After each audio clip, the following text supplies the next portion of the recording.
he was announcing certain things and pretend themselves as the champion of the minorities. I would like to say that that is the biggest tamasha of 2025.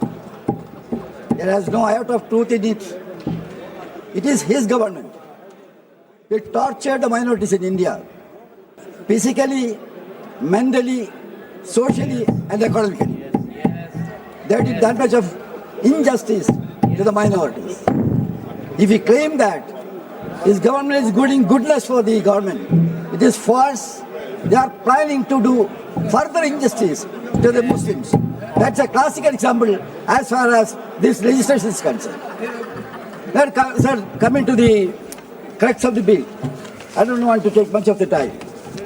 Sir, the JPC and after that bill 2024.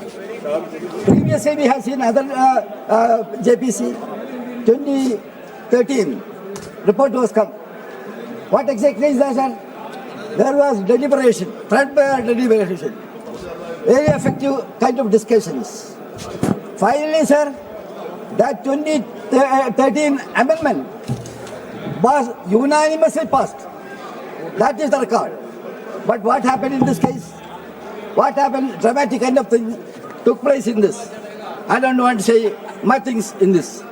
Now, all the powers of the Waqf board and things like that is vested with the government. What is the idea behind it? That's the only one thing. They had to make this as a low-hanging fruit so that they can take and eat it away according to their liking. That is the thing which is going to happen. Sir, this legislation is a regressive one. There is no doubt about that. As he said, the bill removed Waqf board's power to inquire and determine whether the property is that of Waqf or not. Sir, so all these powers vested with the Waqf board and tribunal and survey, all this have been shifted to offices. So they are going to resume. It means that they are undermining all these statutory bodies and things like that. This shows that the government wants to ruin its identity.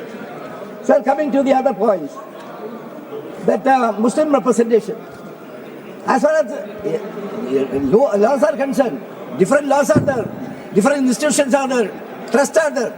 What exactly this kind of provision is not there.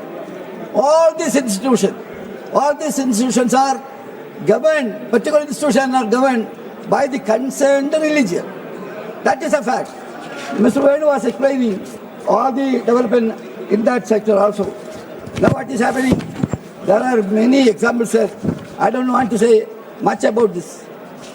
So that is one point. The second thing is that this kind of actions, there was an law in the Parent Act, there was a provision. What was that provision? You have to hear it.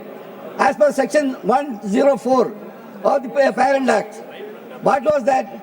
There was a specification in that this portion of present act was meant to secularism and communal harmony, because that was giving entry to another community in the donation for the Waqf. That was a beautiful clause. That was a signal of communal harmony in this country. That is the fact, sir. Now here what you are doing is, sir, you are having two types of legislation. This BJP is having two types of legislation. One legislation is religious based one. The other one is religiously biased one. This amendment is second category, sir. That is the then that other things. I don't want to know everything. I just started, sir. It was noisy here. Sir, our time was lost. Chief Executive, they are now insisting that Chief Executive of the institution should not be Muslims, need not be Muslims. What is this? If he is holding that, he know what exactly the subject.